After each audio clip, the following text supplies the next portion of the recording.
Welcome to the low interest section we have at the beginning of every one of these Hatecast. Today I am wearing Keep Staring shirt. Well, at least I am right now. I don't know what I'm wearing in the video. That doesn't matter, but what does matter is I'm joined by Ed Shanks. Overall Jack dude, makes inappropriate jokes about bananas, and he is joining me to answer some questions from you, the community. So, if you have any questions you'd like to be answered in a future Hatecast, you can leave them in the comments section below. You can post them on our secret Facebook group. You can message them to the Chaos and Pain Facebook page or Instagram page. Or you can go ahead and DM me on Instagram at Pyrobat if you so choose. But without further ado, enjoy the Q&A.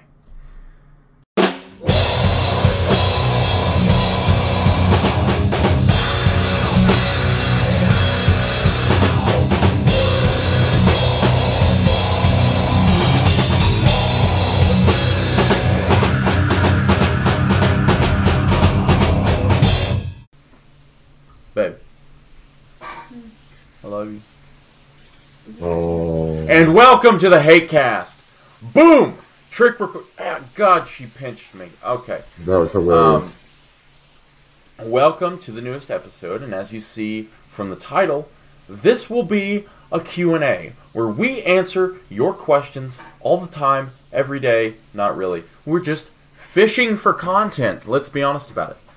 Yep. So, let's first go over something that you recently wrote about. Sure. Get them pecs. Oh. Pecs like get that, you huh? sex. They do. So let's go over that. So what was the article about? Basically, I talked about one of the misconceptions that people have after they get their newbie gains is that the bench press is the best thing for overall chest development. Which, don't get me wrong, if you only can do 3 lifts or 2 lifts or 1 lift per upper body, then you definitely, that's the one you can do as long as it doesn't hurt you. But it's actually not the best exercise for building your pectoral muscles.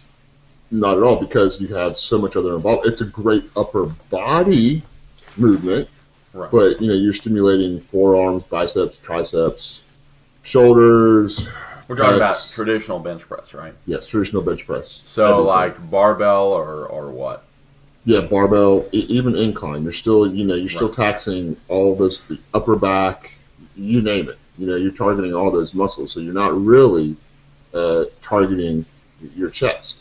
So to kind of get that continued growth, one of the best methods I think is pre-exhaustion. And what pre-exhaustion basically is, people that aren't familiar, is that you go ahead and you target a muscle group, you pre-fatigue it so that by the time you go and do a compound movement, it's already fatigued, and because of that, when you're working out, you get more stimulation for pectoral growth in this case. Right. So a form of like metabolite training. Yeah, definitely. Okay. I mean, but this is like pre-exhaustion goes way back before that trendy little training thing was ever made. The methodology, I should say. Methodology. Methodology. Yeah. So how would one go about like pre-exhausting the chest? Sure. So I think the best way, honestly, is to do some type of like cable fly or pec deck machine. Dumbbell flies are good as well, but they tend to put a little bit more stress on your shoulders and your bicep tendons and stuff like that than doing a cable fly. Just because when you're doing dumbbell flies, you're on your back, of course, and put a different amount of strain on those ligaments and tendons. Whereas if you're standing up or sitting down, you don't get that. You don't get gravity's force acting upon those same ligaments and tendons, and better work the pecs. Right. So some sort of cable fly. Do you see any validity in push-ups once you get past a certain? Well, that's a good point too. I mean, I like push-ups because they're lightweight and it's a body weight exercise. I do. Problem is though, you're still going to get some stimulation with the triceps, the shoulders, biceps, forearms, hands, all of that stuff. I mean, you can't it's impossible to fully isolate a muscle, no matter what anybody says. It's just a term because every muscle works together. They're all synergistically working. So you are going to get some stimulation even if you're doing flies in your upper body. You start. But you can get more stimulation in the pecs by doing the pec deck cable flies. So be it. Okay. Yeah, I love push-ups. It's just from personal experience, I know also that they do tend to tax your triceps as well too, and that can be a good and a bad thing because then you go jump on a bench press and if your triceps are fatigued as well, then in theory your pecs should get more of the load with your shoulders as well too. But the main reason why I stuck with cable flies is because this way you're not really going to lose a lot of poundage or weight on the barbell or dumbbell press afterwards that you would by doing push-ups. Okay, well that sounds good. I do have a question though. Do you think you're going to be doing more of a series? Because you've been writing for us a lot. You've been banging out those articles. So do you think you're going to be doing a series on each individual muscle part when it comes to most efficient way to grow? Like the most efficient way to grow series? Yeah, I mean, I think that's actually a great idea. I was planning to do some more stuff like the pre-exhaustion for the pecs. I definitely think it would be, instead of just having them uncategorized, to put them together as a group. That's a great idea. And definitely one of the ones that I was going to do next was unilateral movements or leg movements prior to squatting to get better leg development. Because yes, the squat is king for overall growth of just everything. However, what a lot of people don't realize is that if you don't incorporate some kind of unilateral movement, a lot of times you can have the dominant leg lifting 15 to 20% more of the weight each and every time. And that just can lead to injury down the road and imbalances, gait imbalances when you walk, you name it. Like, for example, if you want to see like the top workouts designed for improving vertical jumping ability and running and 40-yard dash times and all of that stuff and everything, they all incorporate things like split squats, some type of lunges, things that work unilaterally, the leg muscles. Now, something interesting about split squats too is, the leg that you're putting behind you, kind of like pistol squat type of movement. So the leg that you're putting behind you actually gets a really good dynamic sort of quad stretch.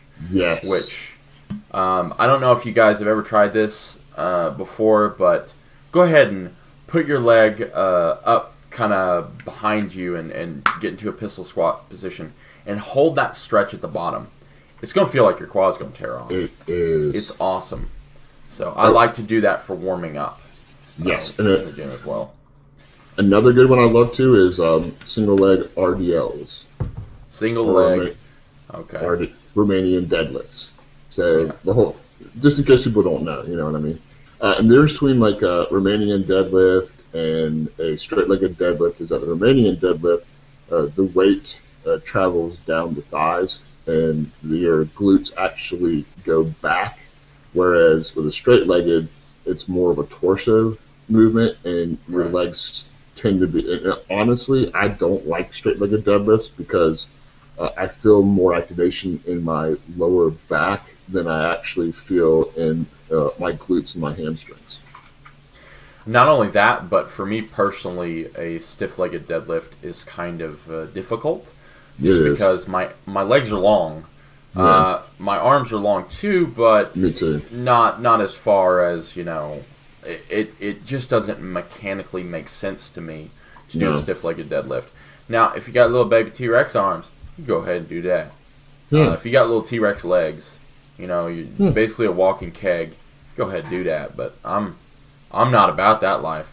No, me either. Looking at you, most of you Highland Game competitors. Also, I think I want to do an upcoming article also on overtraining and after certain ages. probably after 40, because heck, dude, in 1 month I'm going to be the big 4-0. 4-0. That's right. And by the way, it's been last Tuesday was my 1 year anniversary of my neck surgery. Yeah, how's that going, by the way? Fantastic. I mean, I do have a slight limited movement in my neck from left to right, and some soreness, and my left side still isn't quite as strong in the back as it was before. But so if you're gonna come up behind him, come up on the left. Yeah, definitely do that, because I just can't turn my head, enough to see it. But the good thing is that pull-ups, I'm now able to do. I got 12 last week, which I haven't been able to do that many since the November 2017, which is right before. Well, actually, it was October 2017, right before the pain set in, and I started to lose the strength in my left arm and wasn't able to do a pull-up at all. So that's definitely an achievement for me. Now, I did have a question. Did you have any issues with scapular retraction when you went through your neck issues? Yes. Go ahead and go over that a little bit, because this is. I found that a lot of the old school guys will end up with little pinched nerves and everything, just because there was so much grit involved in the sport that sometimes they pushed a little too far, as I'm sure you did, as I'm sure everybody else did. So, how exactly were you affected on that end? So you couldn't do a pull-up, I'm guessing.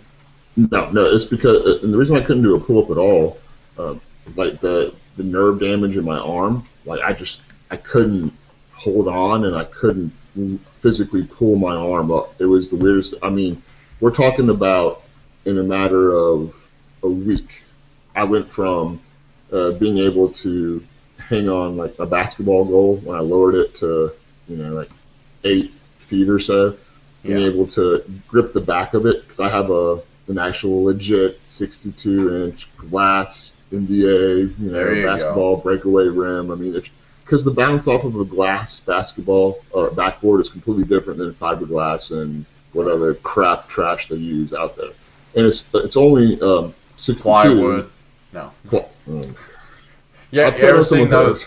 Yeah. Yeah, in the parks, dude, like you go down to like a poorer area of town and go play in the parks, and it's like, yes, it's absolutely terrible. And the double rings, the spray paint, the little.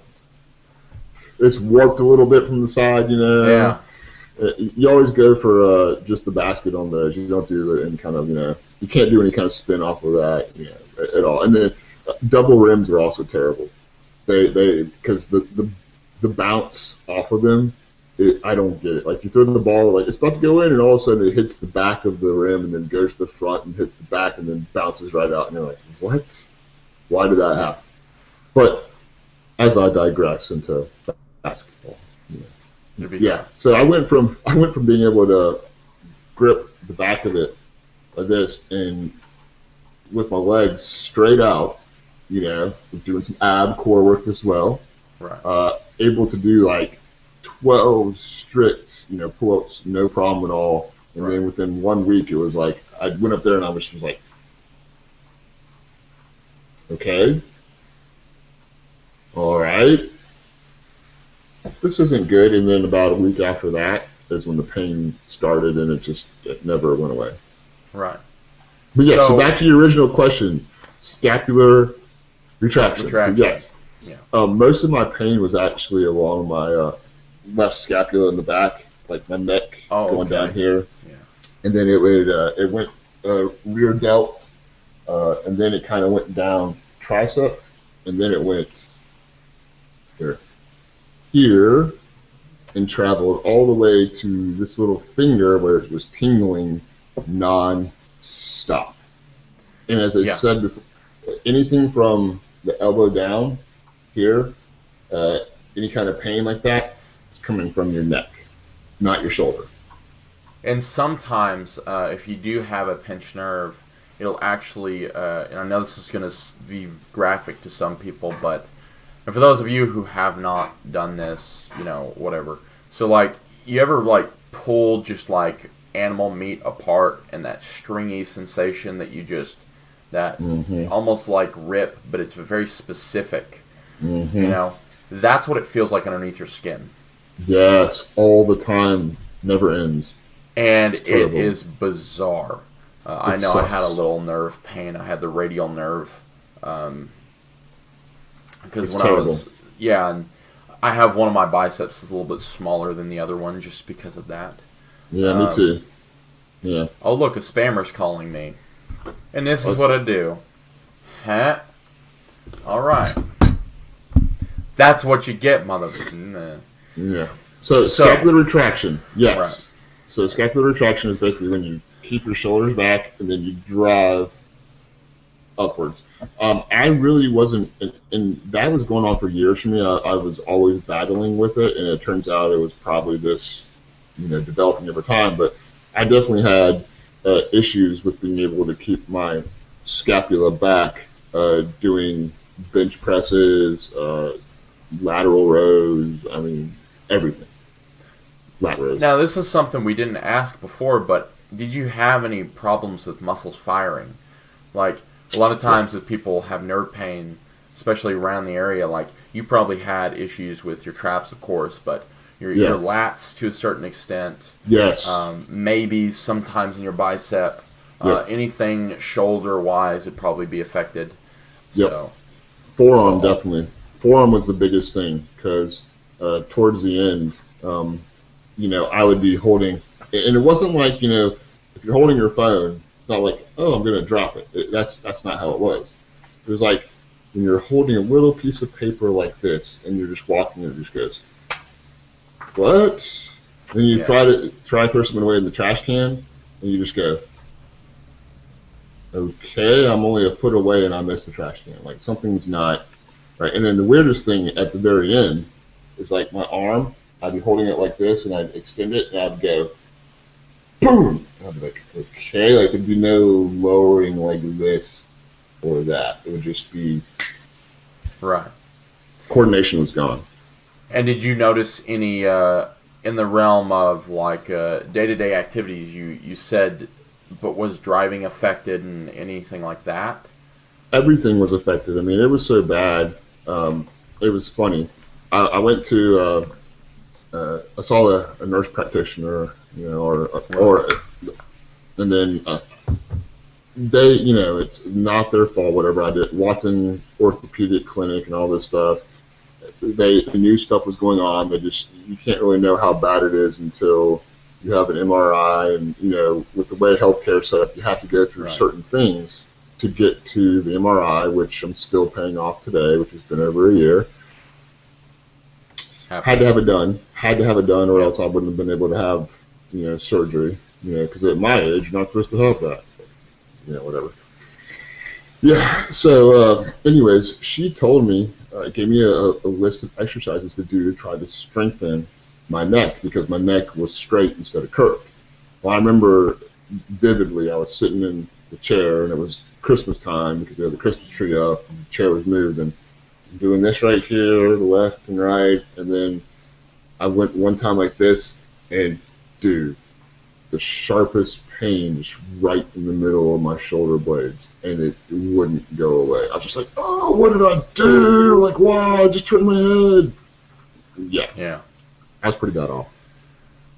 Well, that sucks, but now people know. Yes, but I'm glad everything's working out for you. I mean, it's always good to hear, success stories, because there's plenty of people that had surgeries that were fucked up and, all that stuff. So definitely, guys, if you have anything like that going on, get it taken care of. Go get yourself checked out. All that jazz. Yeah, and again, like I said, yes, and as I said before, like I'm privileged where I live that we have a lot of top-notch medical universities. And I was able to go to, I did go to Chapel Hill, and I do hate Duke sports, but their orthopedic department and hospital is one of the best in the world. And I had an awesome doctor. By the way, I don't know if I brought this up before, but I asked her when I went to return visit, I said, No, I'm just curious because they say that the disc below and or underneath where you've Yeah. had the fusion can sometimes wear out, Right. faster. And would there be a possibility instead of having more fuse, because you're going to lose that mobility every time you get a vertebrae fuse in your neck, you lose about 10%. So I've lost 30% of my mobility in my neck, which is not really Yeah. a big deal, but I asked her about disc replacements. And, I'm thinking, I'm the guy that knows about disc replacements. She's not going to know about.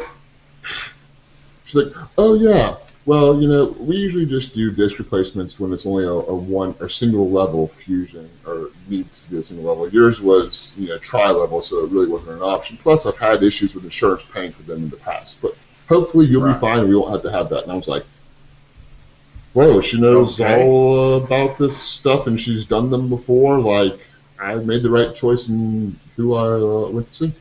Oh yeah. Yeah. Yeah. But you ever look at those titanium disc replacements? Those That's what titanium disc? that's what she was referring to. Okay. So you Those can only things are have. strong. Yeah, Those they things are. are stronger than normal disc, and they can They actually injure you. You overdo it. They definitely are, but the thing is, you with my case because it was Tri-level, yeah. yeah, tri-level, can't do it, Yeah. and insurance because apparently Right. they're very expensive. It's a longer surgery. Oh yeah, Oh, they're yeah. about like I think it was like 10 or 20 grand Yeah, each. yeah, Like it's it's not significant. No, and I think you have to go in.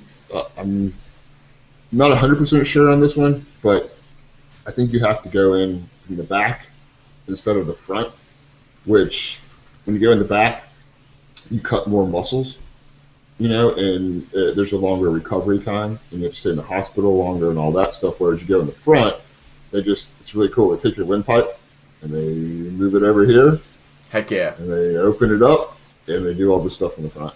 Yeah. That's why for a month afterwards, I had trouble swallowing. Yeah, it was weird. Don't think about it, James. We're dead. So you've ruined me. I knew you were thinking about it because I saw your face. I was right too. Well, see, people don't know who we're talking about. Exactly. So let's all welcome James, our new sales guy.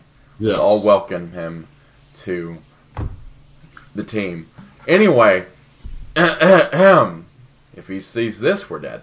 So, let's get on to the Q&A. Yeah. We did actually have one question about what it is that you do and I do to stay so lean year-round. Ooh, So- that's a good question. So, I'm going to let you go first. Sure. So for me, the biggest thing that helps me is training 3 times a week. But it's really it's about your diet. I don't eat badly or unhealthily, Yeah. but at the same time, I don't deprive myself. Like if I go out to dinner, or go to Cracker Barrel, the Country Boy breakfast. Heck Dude, yeah. I mean, go get the sirloin. Dude, that's the best deal I've seen anywhere. You get a sirloin, get 3 eggs. I definitely eat the whatever hash brown thing they have. The grits aren't bad, but then I'll have like a biscuit with some of that gravy they have, which is. But I don't go overboard either. Yeah. Like if I have, say like I love freaking blizzards. Those things are Right, fantastic, right? I don't eat 4 of them. You know what I mean? And Yeah, I get don't what do it you every mean. night. It's moderation because if you're the way your metabolism works specifically with glucose and everything. And by the way, my resting glucose or my fasting glucose levels that they take when I get tested for all of my hormone panels and everything. Right. And of course, I'm never fasted when I do it. 75. That is Yeah. That is pretty good. Yeah. That's better than really good. Yeah. You know what I Yeah. mean? And that I think is more towards because of weight training uh, and utilizing glucose and improving insulin sensitivity. So I try to do a lot of stuff to improve insulin sensitivity. I don't overeat. Another thing about, I talked about earlier about never bulk again. There's even more research coming out now that is showing that it's unnecessary. That if you can get hormone manipulation, that you don't need those calories to grow. Like your body Right. just doesn't work that way. It's not like I'm going to eat 5,000 calories and then I'm going to turn 2,000 of those into 2 pounds of muscle. It doesn't. Yeah. It doesn't work that way. No. And I'll even add to that point. So, you said never bulk again. Now, mind you, that's not for professional athletes because there will be a point where you need to bulk up if you're into bodybuilding or powerlifting or strongman or, even look at Big Z. He lost all that weight, and then the power belly came back. The power belly. And that's because he needed the weight to push the weight. So, Yeah, but exactly. for general health. For general health. But I'll even add to that, moderation is key, and you can actually, we can go over this a little bit, but you can actually enjoy yourself as well as have a healthy diet, Yes. as well as have a lean body, Yeah. all at the same time by just not indulging to the point of where you're sick full. I mean, Yes. Yes. there's this misconception that that's when you're full, and it's like, no. You can actually have plenty of food for you without being so stuffed that you're literally wanting to puke or you have to unbutton your pants. Yeah, that's not good. But that's what we've been kind of trained to accept as full, and that's I hate the term full anyway because it's just it's like, okay, you want to be full, but okay, you can get full. By the way, you can get full off of eating like 6 potatoes. Yeah. Very little calories, right? Yeah. So you have very little energy that you've ingested, but you'll be full as fuck. Same thing with eating an entire bag of broccoli, florets, florets. Yeah, florets. Whatever. And a steak, but you're better off eating the broccoli florets and the steak than you are eating a cheesecake or eating a extra large pizza or eating this or that. And I think there's been some. I think that everybody could learn from trying to learn about I think everybody should benefit. I'm fucking up my words. It's fine. Right. It's fine. I think everybody could benefit from trying to educate themselves on a healthy diet, what it means to have a healthy diet, and what foods you should either avoid or limit, and what exactly moderation when it comes to a healthy diet means. But of course, you would have to hire a dietitian for that, unfortunately, or listen to this YouTube channel. So it's a lot cheaper to listen to this YouTube channel. Yeah. I like the cost of free. Speaking of free, here's my staying lean year-round plan. So, bulking is part of my lifestyle because I choose to do this as a career. And that's the only reason. If my abs, the top 2, are starting to get a little fuzzy, I cut back. As long as you can see your abs, you're not fat. No matter what YouTube or Instagram or this unrealistic standard, because we see these people at 3 or 4% body fat on stage, leads you to believe. If you see abs, you're at a healthy level of body fat. And that's just, I have a hard stance on that, Now, you might have some extra titty fat, you might have some moobs, but that's, fat loss is the easy part, right? Yeah. Muscle gain's the hard part. Yep. Gaining muscle requires such a long time compared to fat loss. You can literally lose 6 pounds of fat in 1/10 of the time that it would take you to gain 6 pounds of muscle. Yep. And I don't think people are quite getting that point yet. No, they're not. The rules should be top 2 abs start to get a little bit blurry, cut back, you know? And fortunately for you, it is that simple. Now, I would also suggest that you do not gain fat too rapidly, because that's another problem. It is you have people going on the seafood diet because Jay Cutler did it, or Lee Priest did it, or Ronnie Coleman did it. Which, by the way, Ronnie Coleman's cheating. Don't worry about it. He's just the genetic freak. I mean, he really is. Even on top of everything that he took, he is still just the genetic freak of the genetic freaks. Dude, did you see pictures of him before he ever took any steroids? He was still huge. Yeah, it's just like The Rock at 16, you know? Yeah. He's still pretty big. It's like, well, okay, other people look like prepubescent boys when they were 16. And it's like, well, you grew up, but he was already grown. So Yeah. But anyway, long story short, moderation, keep your weight gain somewhere along the lines. If you want to shoot, I think percentages are better to shoot for. So if you can gain to maximize muscle gain, right? To accept the additional fat gain, I think that a pound a week is pretty much where you should be aiming for to absolutely maximize muscle gain, right? At the cost of a little bit of extra fat gain.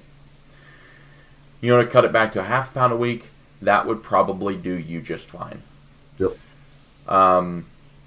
But it all depends on your goals. So, like I said, top 2 abs, blurry, that's when you should cut back. In my opinion, anyway. Because if you can't see your abs, you're doing something wrong. So let's mind you, if you do have abdominals in the first place, that's a funny story. I was one of those individuals that actually had to work abs just because when I lost a bunch of weight, my muscle just went, and I was flat, just flat, I had to actually build abs, which is kind of weird. I know when people hear that. Well, some people do. So, Gaia. We had a question come in about Gaia. So, someone who's been taking a multivitamin for years, right? And then they decide that they would like to switch to Gaia because it's a multivitamin and greens mix, but they feel there's something missing, which they asked about taking perhaps a multi-mineral supplement. I'll let you go ahead and answer this. What are your opinions on that? Well, sure, and I definitely think it depends on the person, but in my opinion, I don't think it's ever a bad idea if you're working out hard to look into doing a multi-mineral complex. Right. Gaia is pretty much going to give you, in my opinion, better absorption of key nutrients, vitamins than you're going to get from a multivitamin. I mean, from natural sources, it's going to work better. That being said, though, you're also going to do better by getting minerals from other sources, like pecans and some other stuff like that. But not everybody can afford to eat enough of those, and they really don't want the calories either. So the multi-mineral complex is, again, depending upon your needs, is something good to add. However, you got to remember that minerals, certain ones can accumulate in the body, and you just need to be a little careful. I love boron because it decreases free rate testosterone and some other things. However, it is possible to have too much boron, and it can kind of affect your mental health a little bit as well too. Mental? So Oh, really? yeah, Going more a like little bit of that. depression, more like depression, and Okay, yeah. as opposed to being manic or anything like that. Like kind of like turning more into like a girly man than then things just bother you more. You're more emotional. Yeah. Nothing serious. Nothing like you're gonna turn schizo. Yeah. Um, I have to agree with you. I will say this though. I think that everybody should be supplementing with extra vitamin D anyway, Yes. because especially if you're fair skinned like myself, and I don't go out in the sun, and I don't go tan, and I don't do all these things that I know I should do, but I just don't. Yeah. Um, so that would be something that I would add on top of Gaia. Although I will say with a multi-mineral, I think that if you're not going to buy from us, because, by the way, guys, is a multi-mineral something you guys would like? If it is, you need to leave it in the comments section below. Let us know some way, because 2019 is going to be a big year for us, and we are going to be building and developing new products for you guys like crazy. So, if you're Exciting. interested in the multi-mineral, please, please, please let us know. Yes. The interesting thing about Gaia that you'll find that it's kind of unique, that makes it kind of unique, is the fact that it is a multivitamin, multi-greens mix, kind of a Frankenstein supplement. One of our thoughts behind it was you get 100% of the vitamins, right? So you don't necessarily need more than 100% of certain vitamins. Like if you're getting 100% of vitamin C, there's no reason you should have 10,000%, right? Because vitamin C is so readily available in most foods now, especially like, do you drink milk? Oh, well, they fortified milk with vitamin D because people's bones weren't developing correctly. Thanks, Ricketts. Thanks. All these things like fortified cereals, fortified rice, enriched rice. Chicken has vitamin C in it. Fruits, vegetables, which you should be eating on top of Gaia, by the way. Yep. But what Gaia was developed for is you go on a trip, or you're a busy person. I'm not sure I can intake my greens, or I would just like something as like a little insurance plan. Boom, scoop, done. That's personally why I personally take Gaia. Multi-mineral, if you have the extra cash laying around, I know that now makes a fantastic multi-mineral complex that they use with algae or something like that. I forget which one, but that's the one I would probably pick up because it's cheap and it's readily available on Amazon, and it is just, if you're looking for that extra insurance plan, fine. The ones that I would suggest is magnesium, selenium, all the stuff that like men need desperately. Well, see, zinc we got you covered if you're using Hypnos. Zinc we got you covered if you're using Hypnos. But those are the ones I would concentrate on. Some of the more niche ones like boron and stuff like that, I mean, great, but I don't see it as like if you're looking for, and I'm always looking out for the budget-oriented people. I don't see as boron as something you need to go out and toss more money in. I have a question for you. Yeah. What do you think about ZMA? I like it because it's in Hypnos. What should we do, a standalone ZMA? Leave it in the comment section below. I don't know. That is something, I mean, it's already in our sleep aid, which is when people would take it, right? Yeah, but you're supposed to cycle on and off the sleep aid. That's true. I'm thinking strictly more for, not just for sleep, but for just zinc itself and testosterone, magnesium, testosterone production, all of that good stuff. Zinc, magnesium, aspartate. ZMA.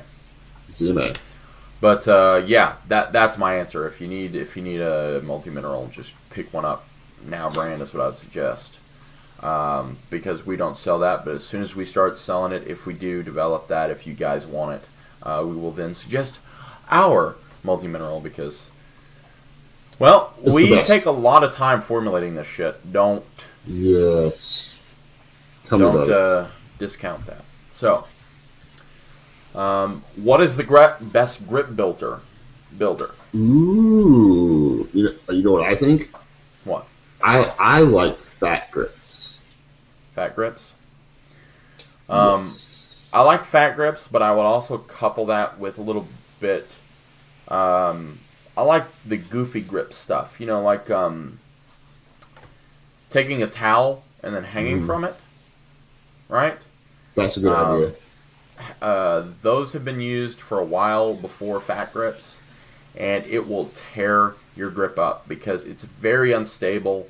It's difficult to do, and eventually you can start doing towel pull-ups, which will just completely destroy your grip and destroy your back. So that's a good idea. I'm going to start doing those. So I would use the fat grips, and if you have access to a towel, oh wait, everybody does. So just wrap those things around a pull-up bar and start pumping some out. Hey, I got a question for you. Yeah. Should we make Chaos and Pain towels? All right, we're getting a little greedy now, but you know what? Why not? If they want it, yeah. So that would be my suggestion. Of course, you know, deadlifts, you're going to get some grip work in from pull-ups, regular grip work.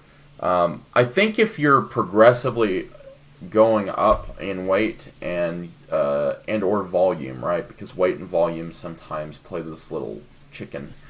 I think that you will have plenty of grip work up to a certain extent once you start pulling stuff like 600, 500. You know, 700 if you're one of those crazy people. That's at the point where you need to start adding in some additional grip work because that takes a lot of strength, and your grip will be the first to give out. And if you're anything like every other gym bro, you'll be relying on straps, belts, all this stuff. Strengthen. Make sure that, and this is a little PSA 2 public service announcement. Whenever you do use things like belts, knee wraps, all that stuff, strengthen the muscles around them because if there's a point of critical failure with those, you need to be able to catch yourself before you fall, catch yourself before you break something or tear something or what have you. And it's just better to have strength. Huh? Who was the pro that was doing heavy squats and literally like during a photo shoot right before that's because the photographer wanted to use real weight, and he says okay, this French dude, I forget his name, and then next thing you know there's a picture of him like on the ground on his knees. He got the shot though. Yeah. Had to have surgery. Yeah, didn't compete. I don't think he's competed since, but I don't know. No. He was destroyed. I would be too, though. So. I think we all would, man. I don't know how that really happened, but he just kind of like fell forward and landed on his knees and. Best. So this is another question. What is the best protein source, animal and vegetarian based? Ooh. Okay. Well, there's cheapest. Okay, cheapest. Well, the best and the cheapest for animal is eggs. I mean, nothing competes as far as nitrogen retention. There's nothing. I mean, don't get me wrong. I eat red meat because I love red meat taste, and there's creatine in it, which is good.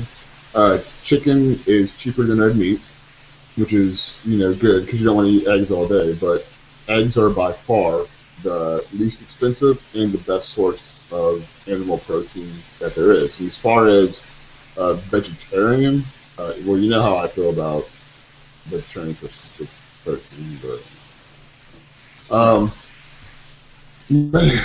probably something like pea, maybe. I mean, pea, brown rice, chickpeas is another one. I would, unless there's something wrong with you, I would highly suggest getting on animal-based protein sources, only because at the rate in which you consume protein, it is going to be quite difficult to either not shit your pants or block yourself up. Yep. Because, you know, it reacts two different ways. Fiber reacts two different ways in people's body, right? The first way is everything just runs through you, right? Mm-hmm. So if you're one of these people where you have too much fiber and everything runs through you, that's not a good place to be in. And then you have messy shits and all that stuff. Sorry if I'm getting a little bit graphic, but everybody poops. I read it in a book once. So, I know. That was an old reference. God damn it. Okay, number two is what actually happens in some people. It's like 50-50, right? Is there's so much fiber in there that, you know, fiber mixes with water and then it turns into clay, and then you get a blockage. Now, I'm the blockage type, right? So, if that's TMI, you're listening to the right podcast. So, but that can also not be a great time either. So, I just have a very big problem with all of the intense amount of fiber you're going to be getting. Oats is another comparable protein source, but again, the problem lies with nuts would be too, you know? Yep. Nuts are a great protein source. Dude, did you know that I once made a wheat protein isolate? How'd it taste? It wasn't bad. It was funny because it came out and I was working at a supplement shop, and I did not read the label because it was by a very popular brand at the time. Right. And I was like, it's not bad. And I looked at the back and it said wheat, and I was like, okay, I'm not doing this anymore. You heard it here first. You heard it here first. Ed, when he trusts a company, he doesn't read the label. He just goes, I learned. That was when I was in my early 20s or mid 20s. Yeah. May contain shellfish. I'm only slightly allergic. It'll be fine. It'll be okay. And then his neck knots up. So, I'm just saying there might be a reason why you got the pinched nerve. It was the wheat protein. It was the wheat protein. But, yeah, I just, you know, and so you can also rely on some good tasting vegan protein powders, which I know none of. I know that soy protein powders are probably the best tasting, but they are also probably the worst for you. Estrogenic. We do not feel great about soy over here. No, we don't. I am not going to tell you that soy is going to turn you into a little bitch, but it's going to turn you into a little bitch. Soy boy. Soy boy. Come here, little soy boy. Come here, soy boy. See, I can't say that because it sounds like a pickup line. I'm from the South. Come here, soy boy. Come here, soy boy. You got a pretty mouth. Got pretty teeth too. That's hilarious. It puts a lotion on its skin. You and your prison talk. Hell yeah. Let's see here. Okay, we got another one. What do we think about macaronis? About what? Macros. I knew that would throw you off. Yes. Macros. Who the heck is macros? Macros. Like macros. Yeah. What do we think about a macro-based diet? I was like, I thought you said macros. I was like, who's this macros guy? Macro. That would be a good name for somebody's ultra douchey alternative person. That's what I'm gonna do. Macros. I was literally sitting there and I'm gonna turn into macros. I was like, who's this macros? Only people in the fitness industry would get it. I would count awesome. macaroni noodles for my diet. Okay, so how do I feel about macros? And I'm assuming the macro diet. Macro-based diet. So how would you also? Macro-based diet. Bonus question: how would you set up your macros in your diet? Sure, definitely. So I'm not really a big fan of macro diets, probably just because I'm kind of beyond that. I'm not trying to belittle anybody or anything like that at all. But I've been training for 22 years or something now, and doing this whole fitness lifestyle, and it's kind of like, no, because let me give you an example. Back in the days when I was macroing, I went and I switched my levels up a little bit, so I was trying to, gain some size. I didn't switch the calories, and I increased my protein, decreased my carbs, and that's what I increased my protein. And get this, by increasing my protein, I got fatter. Direct.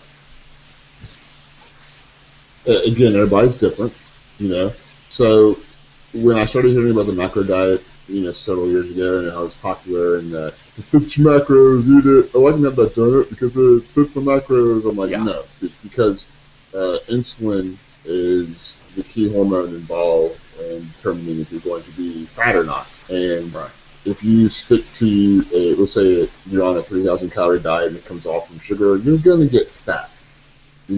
That's just going to happen. But playing devil's advocate here, if I was setting up a diet for myself and wanted to set up the, I guess, correct ratios, you would say, I would try to kind of go somewhere maybe like 40-40-20, 40 protein, 40 fat, 20 carbs. That's just for me, because I'm different, and I just can handle that better. Some people do better with like a 40-30-30, Yeah. Some people do fine with 33.333, 33.333, Oh my God. 33.333. Don't. All right, Reddit. Oh, Reddit's hilarious, by the way. Dude, I just have to tell you quickly, quick break. Okay. So it popped up on my phone. I don't know how Reddit got one of my email addresses. I guess it's because it's the one maybe I signed up with. I don't know. I don't ever really go on it at all. Yeah. But it was the most hilarious thing. This guy wrote in because his girlfriend's sister was getting married.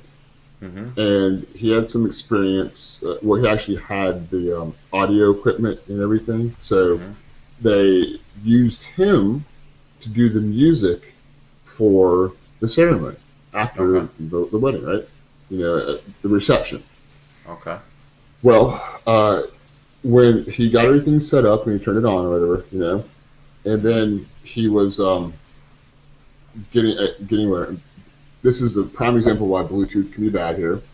So it automatically connected to his phone, and it just so happened that the night before he was looking at some porn. Hell yeah. So all of a sudden, he started playing porn at the wedding reception.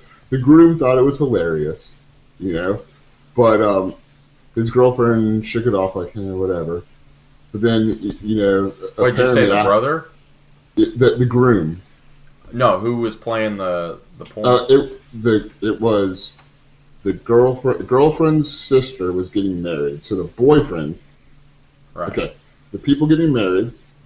The sister, the bride's sister was dating this guy. Okay. Okay. So they kind of like blew it off. He switched things around. Watch it, the porn that was playing, watch it be like, okay, well, I guess you can join in too, sis. So, anyways, like, girlfriend goes home, he goes home, tries texting her, ghost. And so he was like writing, he's like, what do I do? I've tried texting her and calling. And then the best response of the guy was like, there were two good ones. One was like, Well, dude, don't you know what you do? Like, after you look up porn on your phone, you delete the browser history, you pour gasoline on your phone, you light it, and then you throw it in some battery acid and call it a day, and ship it to another country. And then another person was like, instead of trying to text her, why don't you just like man up and go over there and tell her you're sorry? Yeah. And I was like,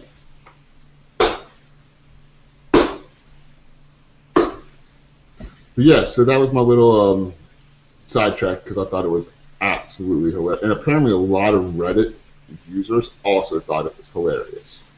Like thousands. Yeah. Well, no, it's okay. You can join in, sis.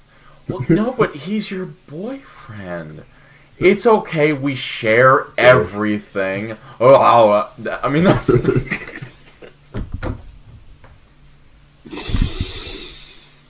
Hey, it was fantastic. I love scenes like that. Like, if there was one thing that I could do all day is just look at cringily acted porn stuff. Like, they've been going around the circuit too, in the meme circuit. Like, there's this one guy that's trying to break into some stupid fucking bank or something, right? Like, hack into an account. What's your password? What's your password? He's like, Cum Guzzler 69.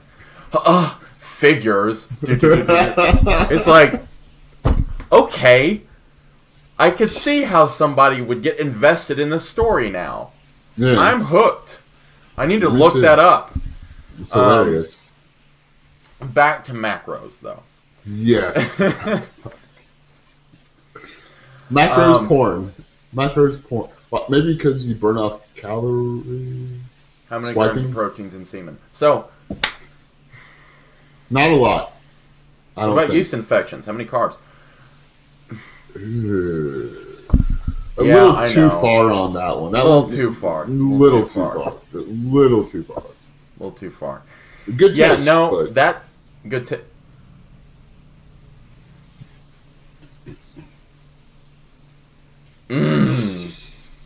Nothing like a little fermented action on a Friday night. This is what it's turned into. People like it, man. People macros. Okay, so macros. My thoughts on macros. So do you believe in them? I currently count macros, and the reason I do is because I'm competing. If I was not competing, I would not count them, just because it's a pain in the dick.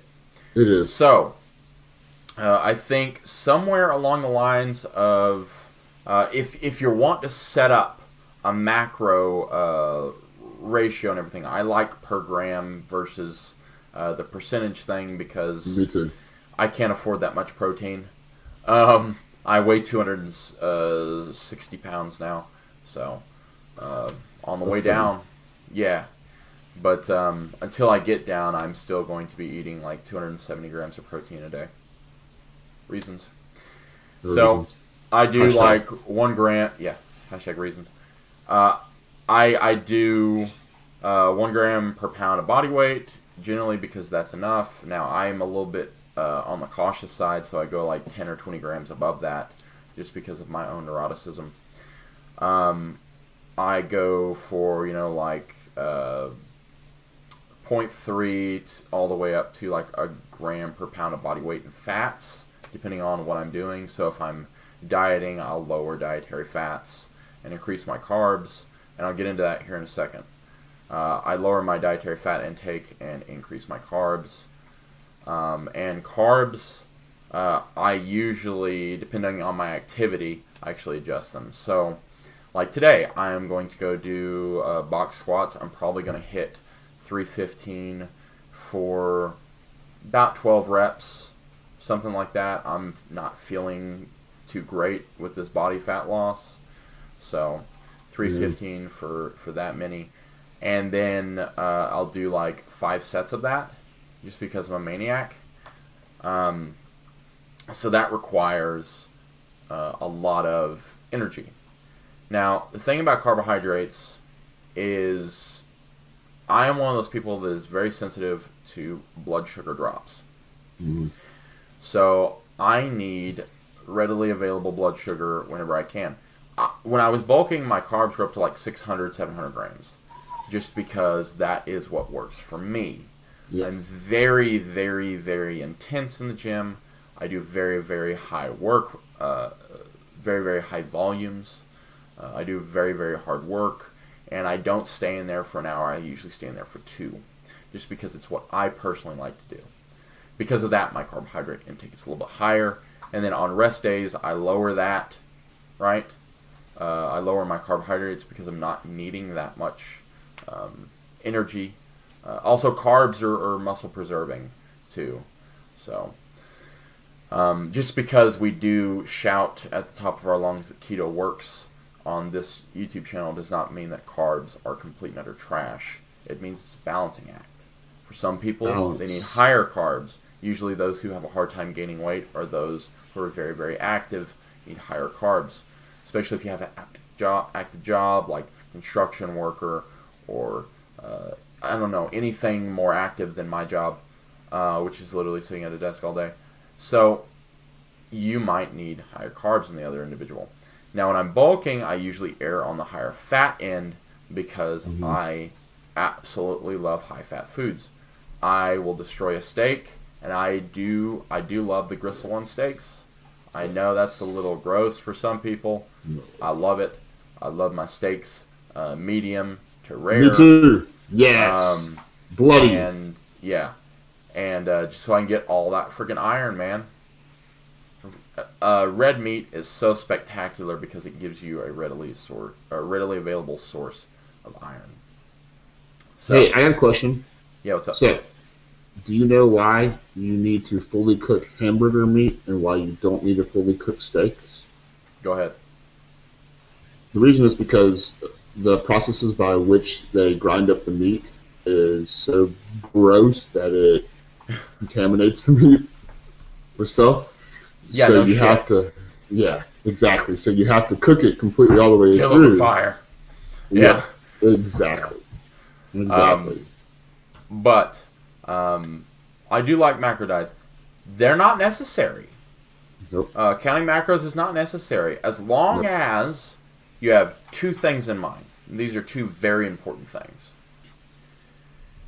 Number 1, you need at least enough protein to gain muscle. And by that, I mean get an adequate amount of protein so that all of the little housekeeping things along with muscle growth is taken care of in your body, right? 2, you need fats whether you like them or not. Yes. Some people don't like the greasy stuff. They don't like cooking with oil. They don't like anything like that. So you should opt for nuts or something like that, right? And that way you're getting in your healthy fats. You're getting in the adequate amount of fats. You know, all it takes really for your adequate amount of fat is like 3 or 4 servings of like almonds, or because you don't need a lot of it. I personally function better on higher fats because my brain fires. It feels like it fires faster. It feels like everything's moving at such a fast pace that I really like that aspect of a high fat diet. Carbs, that's up to you. What you choose to do. What's my timer? So carbs, if you're not gaining weight, carbs are a great source of, here's some calories, right? Because they're readily available energy. They are not very expensive. So I'm always looking out for people with budgets. Rice is cheap as dirt. Noodles is cheap as dirt. Grits is cheap as dirt. Oats are cheap as dirt. All these carb sources are so incredibly cheap. If you're sitting there chasing optimal, but you're getting yourself into debt because you think that you need a high protein, low carb, high fat diet, then just make the switch and thank me later. It's much cheaper. But it all comes down to personal preference. At the end of the day, if you're performing well, if you're gaining muscle, if you're losing fat, whatever your goal that you want is happening for you. It's here and it's manifesting itself. You should not change a damn thing, because problem with the fitness industry is you'll have people chase optimality and they leave behind the basics. The basics are, I want to gain weight or I want to lose weight. Are you doing that? If so, tick the check on that box and move on to something more worthwhile of your time. Yep. Stop chasing shit. I've got another topic for you. All right. Are you ready? Are we done? Are we on to the next one? Okay, we're gonna move on to one more because that's all we've got time for. But go ahead. You want to do? Okay, we'll do this one first then. Okay. Have you seen the lead singer of Imagine Dragons? No. They're my probably new favorite group because of him. Uh-oh. Let me look them up on my phone. Yeah? Yeah. Why? Well, number one, when they performed at, I think it was the college football halftime national championship show, I think.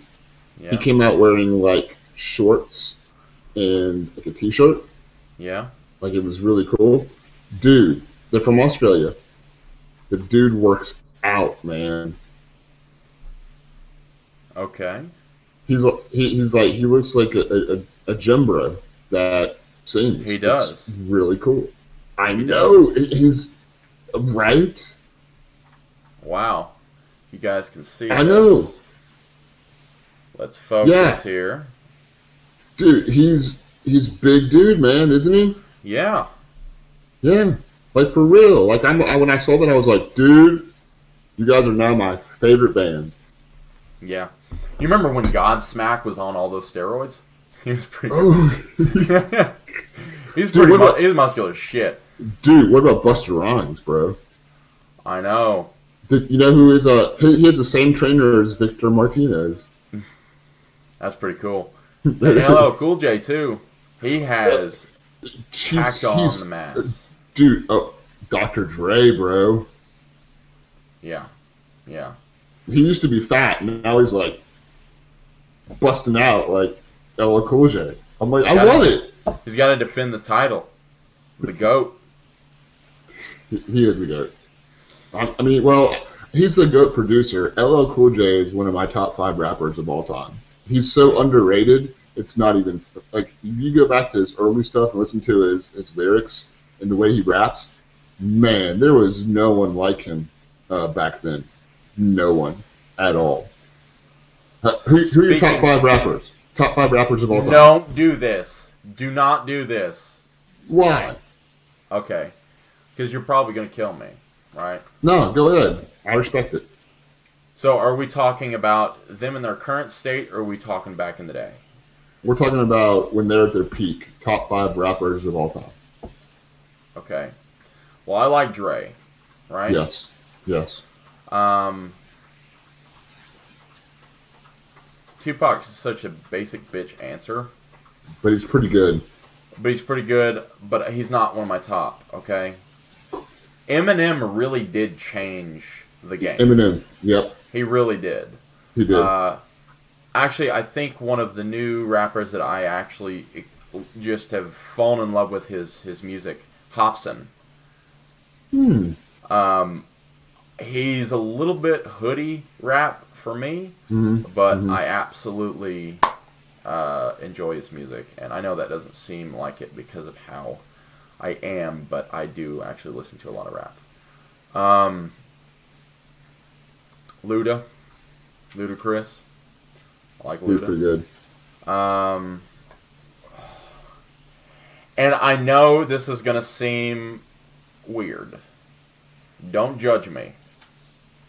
But Gangsta's Paradise was probably one of the most iconic songs ever made. And I'm talking the amount of fame that guy had from that one song.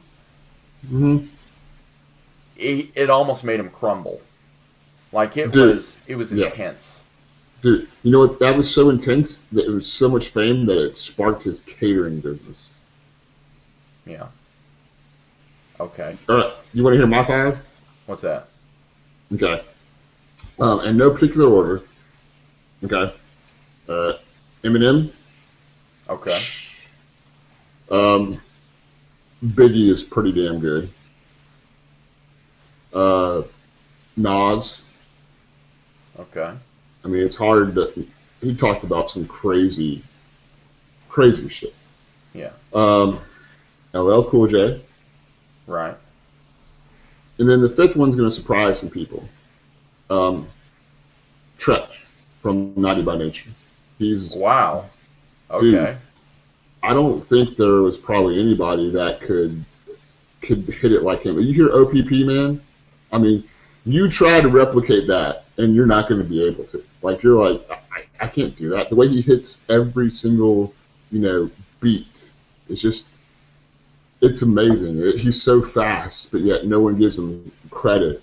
I'm not sure why. Maybe it's because they were Tommy Boy, which was a small record label back in the day, Now, I know people are going to, kick and complain because we didn't mention Wu-Tang Clan. We didn't mention, we said rappers. We didn't say groups. Wu-Tang is the best group rap of all time. I mean, Tribe Called Quest is probably up there as well, too. Yeah.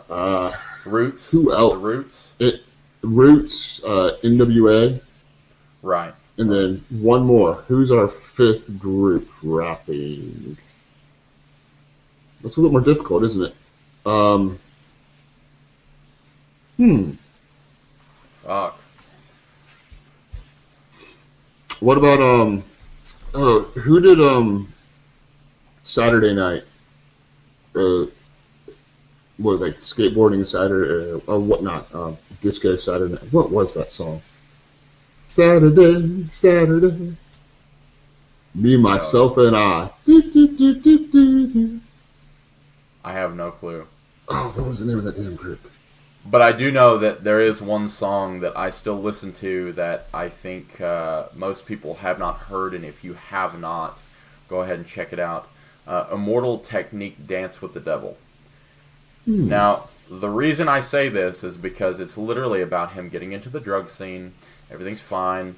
He's moving up to the next level in his crew. And he fucks his own mom and has to kill her. So, it's pretty cool. I got a question. Do you like the song Method Man? Yeah. That song is absolutely amazing. His super sperm. Are you kidding me? I'm still recovering from Chip the Ripper. Like, I don't know if you remember Chip the Ripper, but he made his, what was it? His freestyle that made him famous. It was like interior crocodile alligator. I drive a Chevrolet movie theater. It's like, what the fuck? How many drugs did that take? Dude, what about ODB? Did you know that Shimmy Shimmy Ya, Shimmy Ya, Shimmy Ya? He did that song with no preparation and on one take. And if you hear the second verse, we'll do the second verse. It's like, what did you just say? He just hopes they don't listen to it and just ignore it. Yeah. Give me the mic so I can take her away. All for the Nationals, boys, boys. Yeah, I love that song. Yeah. I remember R. Kelly back before he started peeing on underage girls. And having cults. Dude, there is a whole TV series called Surviving R. Kelly. I know. It's crazy. You know what's even worse? Like, you can tell that... Okay, listen here. If there was, like, one guy that we all knew was probably guilty of that, right? Mm-hmm. R. Kelly would be up there. Dude, didn't he marry, like... There's video of him pissing on a 14-year-old girl. Didn't he marry, like, a 16... Who did he marry? It wasn't Brandy. No, it was someone else. Like... I don't know. She lied about her age. She said she was 18. She was only 16 and they got married. I don't freaking know. I don't know what drives somebody to do that shit. Also, by the way, like, as if there wasn't enough warning signs for him to be involved in this. It blows my fucking mind. I know. One more off-topic question, and then we'll... All right, yeah. Get on the last question. Have you seen The Masked Singer? That new show? Dude, at first I was like, okay, I'll just kind of watch it. This is probably the... Dude, there's a reason why it's the #1 show on TV. Because, like, you're literally, the whole time you're sitting there like, Google, who is this? Oh, man, look at these clues. Like, I know who that is. Blah, blah. By the way, the B singer is Tina Turner, and I don't know why anybody can't get it. I think it's Gladys Knight. It is so Tina Turner. I mean, Tina Turner, dude. Yeah. Yeah. Ryan Reynolds actually made a guest appearance on that show, but it was over in a different country. And that dude had some pipes on him. I mean, I'm actually fairly impressed. What was that? What was the movie he made about being like in college for 7 years? It was pretty good. You know, he's just one of those guys that you're like, oh yeah, he did some stuff. I recognize him. He's Deadpool, right? And then it's like, that's going to be him forever now. Yeah. That's why I don't think they're doing a Deadpool 3, because I think he didn't want to be just like typecasted. Well, they are going to do a Deadpool 3. Yeah. Oh. Yeah. What kind of like he's going in a different direction. Robert Downey Jr. is always going to be Tony Stark. Chris Evans is always going to be Captain America. Hugh Jackman is always going to be Wolverine, even though he actually did some pretty good acting beforehand. And afterwards, but yeah, like that one with funny story about Tom Cruise. Funny story about Hugh Jackman. You know, I was looking up these celebrity, because it's always cringy hearing celebrities talk about diet and nutrition because they get this information thrown at them and it's parroted, all that stuff. And Hugh Jackman's over here like, oh yeah, I thought it was going to be easy getting ready for Wolverine, so in the first X-Men, that was only 3 weeks of preparation. And I'm like, okay. They had to shoot certain scenes later in the production because he looked bad. Wow.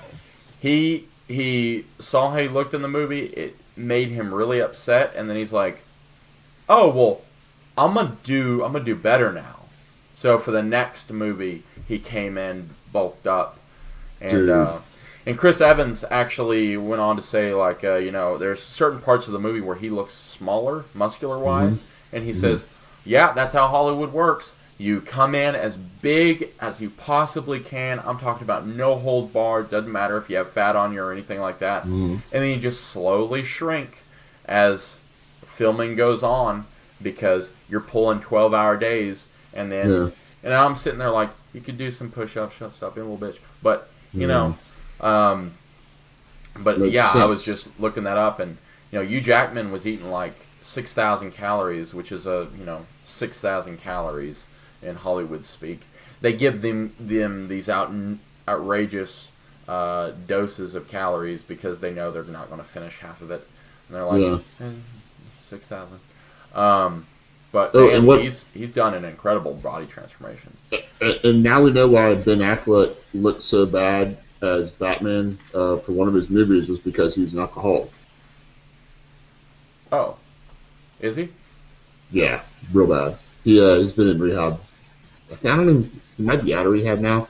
He dropped his wife, Jennifer Garner, and started like dating a Playboy playmate, like 21-year-old. And makes sense. But yeah, he's got a real bad problem. Sad. Anyway, let's get on to the next question. So, thank you. Yeah, because I'm here to steer the ship in the right direction, which I don't do all of the time. No. All right, so this one has to do a little bit with your background and less about mine. Ooh. So someone's trying to get ready for basketball season. Ooh. They're going to a scout, right? and Nice. they want to know how to get ready, how Sure. to make sure that their physique is on point too if they end up being picked and on TV and stuff like that. Wow. And how I know, and how to best prepare for the intense training in the NBA. Who is this person? College guy. What college did he go to? I'll ask him. Because this is like right up my alley, and I'm a huge college basketball fan. That's why I brought it up in this episode. Yeah, like dude, I'd like to help this guy out. Okay. Well, because when I played basketball, my downfall was that I'm 5'11", barely. Yeah. If I was 6'5", I would have played Division I ball somewhere. Right. But because I'm only 5'11", instead I chose the academic route and went to the greatest university in the country, the University of North Carolina at Chapel Hill, Tar Heels. Right. But when I played, I was the biggest dude, muscle-wise, on the court. And in high school, I played 1 through 4, which is point guard, shooting guard, small forward, and power forward, because all the big, tall dudes were usually too skinny, and I would just box them out and push them out, and I had insanely high vertical, so I was able to... Yep. I hate to be a tease, but let's pause this real quick. Pause. They've called me twice, and that's not a spam number, apparently. Ooh. And we'll be back. Welcome back, and I was wrong. It was 1 digit off. Literally, they moved 1 number up, because they can pay for unlimited number changes, and they can go fuck themselves. All right, so before I get back on track, I gotta do this.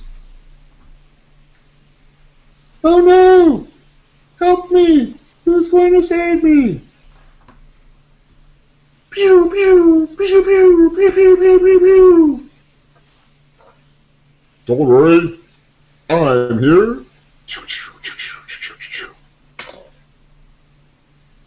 Luke, I am your father. No. Okay, so just a little backstory on this, guys. He has this excuse that he uses, like, he says he has a son, right? Yeah. Which I can't confirm or deny. I've only heard some talk from his son every once in a while, right? I can't confirm or deny he has a son. So, you'll see, when I called him, he's done this twice, right? He's ordered chicken nuggets for his son. And this is, I think, another thing of that, where he has purchased Legos for himself. And he is psychotic. I think that we're dealing with a murderer. So yeah, no, I don't get me wrong. Like I build pretty much all of them right now, but I know that within this next year, he's turning 5 this year. Right. That I know that things are going to change, which is making me kind of sad. Which kind of sucks, I mean, yeah, no, what can you do? I firmly believe that the biggest tragedy of life is not dying, but the aging of your children. That got dark, but I understand what you mean. My daughter's getting old too. I know, man. It sucks. But anyways. But hey, at least you'll be able to like take him to the lake, take him fishing, all this very advanced stuff that really does build father and son. That's bonds. True. How about this? Playing basketball with him. Ooh! Bringing it back around. Now you're the master. Go ahead.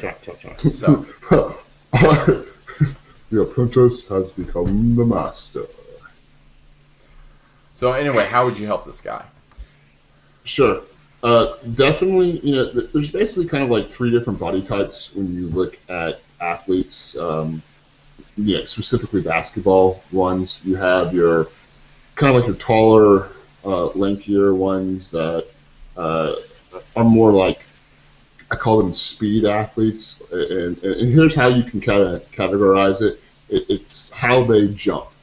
Okay? Right. So let me give you an example. Like the speed athlete, that is the one that jumps off 1 foot. Oh, Okay? by the way, he did mention his body weight. He's 230 pounds, but he's 6'8".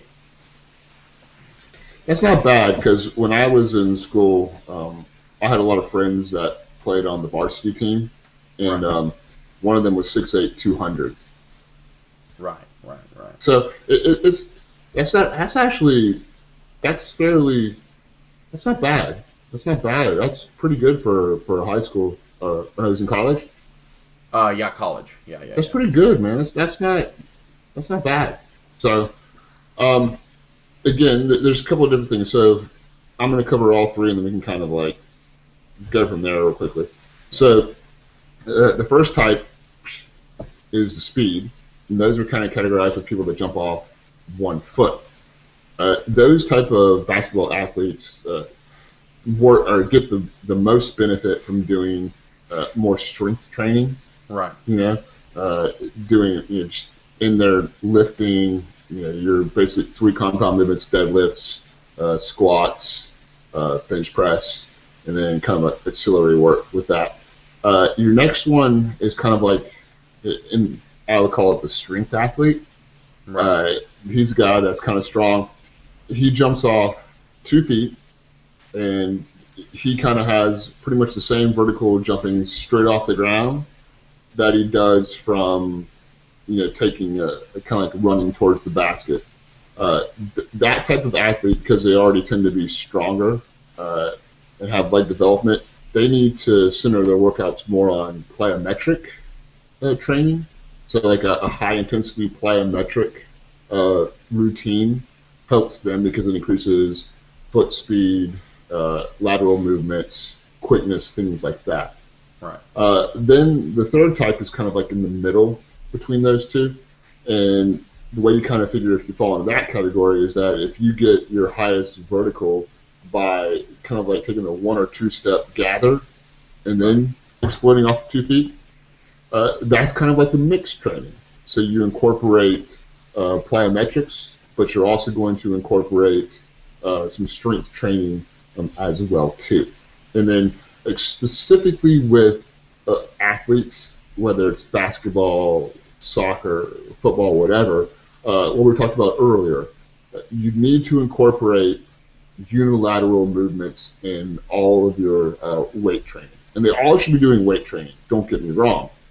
It's just with, for example, the strength guys, they need to be doing extra plyometrics with that as well too. Box jumps, you name it. There's tons of plyometrics out there, bounds. I mean, I could go on and on and on in days. I mean, honestly, my passion has always been athletics. That's what got me into training. It's just that I was the first type, the strength guy. Like I just naturally put muscle on, and and then that kind of translated after college into bodybuilding, power lifting, and things like that. That's actually how Phil Heath was too. Yes, exactly. I'm a little bit taller than Phil Heath. Yeah, a little bit. But he's way bigger than me. So I mean, you know who he reminds me of, a basketball player? He reminds me of Jay Williams that used to play for Duke. Sure. The way they talk and everything. But Jay Williams was a much better basketball player and taller. And Jay, he would have done more in the NBA, but he had, an accident. I think it was a motorcycle accident, if I believe right. And then Bobby Hurley would have done more in the NBA, but then he had a car accident, I believe. So what did he? I do have to ask, what did he mean by getting ready for like TV and stuff? So I'll have to ask him. Ask what he means for TV. I know a lot of it is political because a lot of these kids nowadays have a lot of talent. It might be one of those things like talent and face tattoos don't go hand in hand. Don't get them. But when it's to the NBA and the NFL nowadays, they've gotten very metric oriented as far as predicting how good a player is going to be on the court. Like there was this one thing back in the NFL. Well, actually, I forgot what player it was. It might have been. I don't think it's correct, but it might have been Jeremy Shockey, tight end. Like he did terrible on his 225 test, Right. but yet he absolutely destroyed people for a short amount of time in the NFL. Right. You know, and I think the same thing also was there's an ex-Carolina player named Brandon Wright, and his bench was like he couldn't even get up 185 pounds, but yet he's still in the NBA today, like 10 plus years, killing it. So I mean, you know, and as far as like I guess the TV means is being muscular and looking the part, because if he's 6'7", again, 6'8". times have changed. Yeah. 6'8", things have changed as far as basketball. Like the NBA has gone more position-less. You know, like the Golden State Warriors have kind of led the charge for that. Like you don't really have your standard power forward, center, shooting guard, small forward, and then your point guard. You kind of have like 2 or 3 guys that can bring the ball up court at any time, and then you have 2 bigger guys that kind of switch out down low and can stretch it. Usually, most 4s now can shoot the 3 pretty well. There are even a lot of centers that can step out, and what that does is it spreads the floor open and it allows for more driving lanes. And when you can drive, you're able to collapse the defense so a second defender comes over, and if the opposing team's weak side defense isn't good enough, it will leave a player open on the perimeter to hit a wide open 3 or set up another opportunity as the defense continues to collapse to get a good open look at that shot. Yeah. I know way too much about basketball. I'm sorry. It's okay, man. You know, I think that one of the main things you need to realize as a young college athlete is many a times people tend to, the people who don't make it either aren't good, which if you are, cool. If you aren't, cool. We don't know much about you, so. But also the people that get irreversibly injured. Yes. They get that somehow. Like I have a friend up at my gym who at his scouting, he was baseball, right? So at his scout tryout, he actually tore a bicep because of overuse and because he wasn't taking recovery seriously enough. That's a big thing too. Recovery, and a lot of these kids nowadays, they're training too often and too much because they start so young nowadays that we've seen an increase in injuries of these kids. And you know, I get it where they're coming from. Like, well, man, gotta get the exposure early, get those rankings up early, and all this stuff. But gotta also realize, like, AAU doesn't mean the same thing that it did when I was younger. I mean, anybody can be on an AAU travel team. Anybody can make it an AAU travel team. And I really think that it's leading to overuse injuries, and that if you're going to be in the NBA, you're going to be in the NBA. Now, you can't start playing ball when you're in 9th grade and have a high percentage or likelihood of making it, which happens. It still does happen to people. Oh, yeah. But, you know, more than likely, you're going to need to play. But, like, look at Russell Wilson, for example. He was a big advocate of playing multiple sports. Yeah. He actually got drafted for baseball. NC State, which I don't know what they were thinking, the coach at the time, decided that he didn't want to allow Russell to play baseball, so he went to Wisconsin and absolutely destroyed it his senior year there as a quarterback. And now he's Super Bowl winning quarterback, and he's really gotten better every year, regardless of how his team has performed. His teammates, they're not as stacked as they were before, but they're kind of caught in this, you know, mediocre bubble that happens when you're like, you got a good player, you're good, but you can't really get good draft picks because you're not bad enough to get good draft picks. It's kind of like in the NFL where you get, because quarterbacks, really good quarterbacks, don't come around but every like 4, 5, 7 years. Like they're really, really uncommon. And you have a team that drafts the same mediocre quarterback over and over again, and they keep staying in that little bubble. It's kind of like that, right? Yeah, like the Cleveland Browns, so to speak. Dude, this year... Talking shit, man. Talking shit. Cleveland this year, they won, I think, 7 games or something. Yeah. Which is 7 more than they did 2 seasons ago. I mean, it's a pretty big turnaround, but you know. And then, of course, the most amazing story, New England Patriots. Yeah, Tom Brady is the best quarterback of all time. Right. You can't deny it. I mean, he 5 Super Bowls. Yeah, no one. But they've made it to 8 straight AFC Championship games. This is their 3rd straight Super Bowl. Only 2 other teams have made it to 3 or more Super Bowls in a row.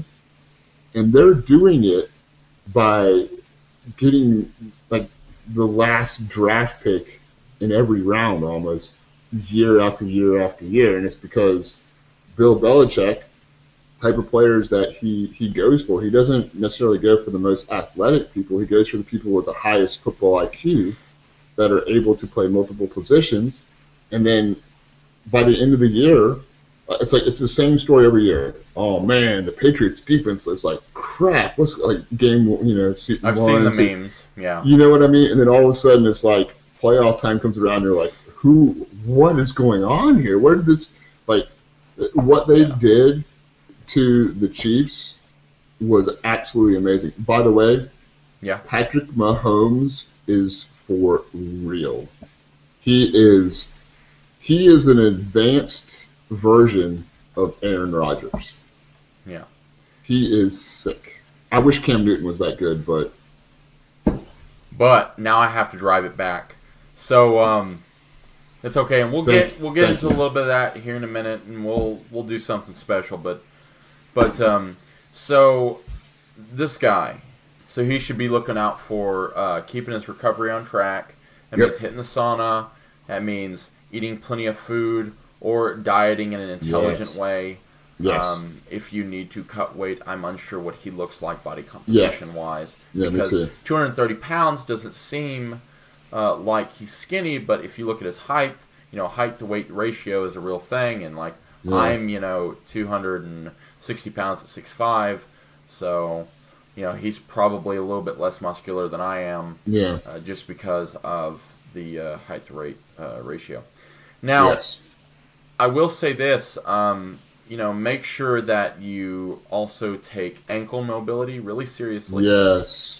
You do mobility drills and all these things that you need to do to make sure that you're healthy for when that time comes, because the main block that you have to overcome when it comes to tryouts and scout meetings and all that stuff is the mental one that you place on yourself. Yes. Because the pre-scout jitters is a real thing. Don't worry, just keep doing what you're doing. Listen to your coach. All these things. Take our advice when it comes to recovery. And maybe pick up some Gaia. A little shameless plug there. Everything in there is WADA approved. So. I like that. Can I make 2 exercises? Go ahead. So for ankle mobility, overhead squats are spectacular. Yes. One of the best. Just use the bar. Use a PVC pipe. It doesn't matter. It's probably one of the best. A broomstick. PVC pipes you can buy a big enough one at Lowe's for $1 or something. You know what I mean? Right. But that's one of the best things. And then, like I said before, definitely split squats. Equal leg strength and development. Those are really, really important. And single leg RDLs too. And if you are worried about your athletic performance, sometimes it's important to put hypertrophy on the back burner for certain periods of the year, especially when you're in season. You want to come into the season as big as possible, and then just like with Chris Evans, shrinking through the shooting of the Avengers movies, you will, of course, lose a little bit of size towards the end of the season because you will just be so overworked and so overtaxed. And then you will be gearing up for, you know, your either recovery little block that your coach will have you in, or a planned break or something like that, and you'll have to start it all over again. And everybody here at Chaos and Pain is excited for you if you are currently. He said he was a freshman, so find out some more info for me. I'm curious. I will. He contacted me via Instagram. So that's find out some more. By the way, Chris Evans, you can tell that he's down from his Captain America days being over and stuff, and because he's got a lot of free time. He's commenting on that stupid like kid story with that Native American guy that actually instigated the thing, and you know, whatever, which is hilarious. So, guys, the little thanks special I was going to do, and thank you for staying with this. I know it's a long episode, but I enjoyed myself. So, something that is happening today, right, and forevermore, is you've actually been picked up by another website. So, congratulations for getting on Crimson and Blue Chips, and we will go ahead and link Crimson and Blue Chips, because if you haven't noticed, one of Ed's passions are in fact sports. And, you know, instead of just wearing a giant shirt that says sports with an exclamation point, he takes a more proactive approach and writes about it.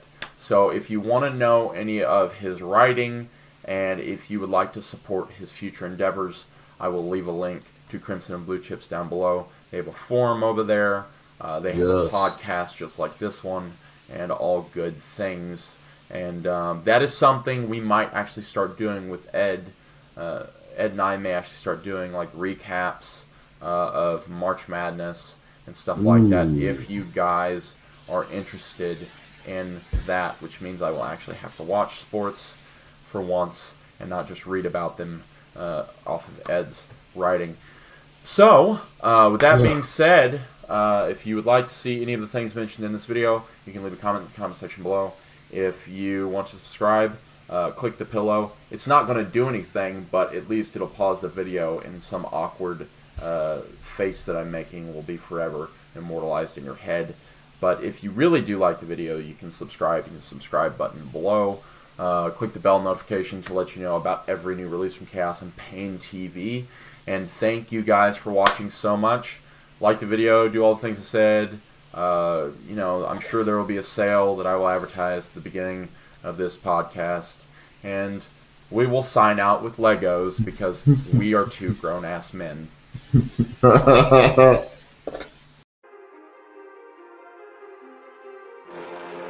Conan, what is best in life?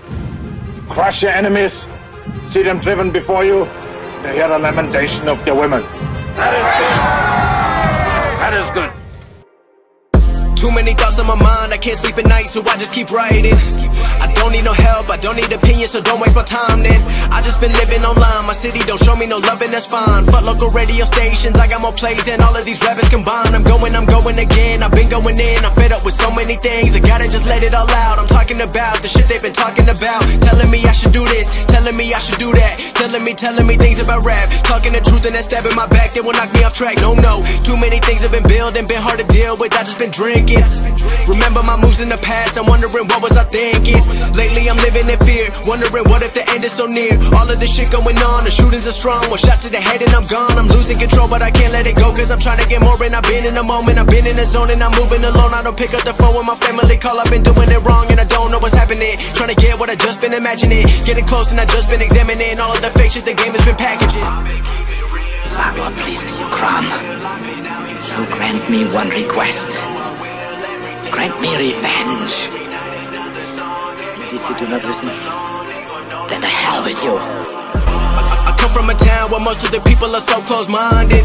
They go into school and they work in a job, but they don't even like it. I won't be put in a box, nobody telling me what I should rock. Nobody telling me what I should drop, cause I do what I want and just know I don't stop. Recording till 4 in the morning, they snoring, I'm pouring my soul into every story. I'm writing, producing, I mix it, I master, I'm building my craft and I'm not looking back. I've been going doing things I wanna do when I want to. Everybody wanna get a win, but they not do. Everybody wanna copy you, but they not you. Everybody wanna be cool, but they not new. Whoa, look how I go, gonna be a dentist, I still got the flow. Never gonna lose cause I'm still doing both. Never gonna lose cause I've been on the road. Come to your state and I'm killing a show. Know that I'm young and I still gotta grow. Know that I'm working the most, know I'm never gonna choke. And I'm looking back down on the people below. I've been keeping real, I've been doing what I feel. I've been out here trying to kill every beat, I know I will. Everything I'm working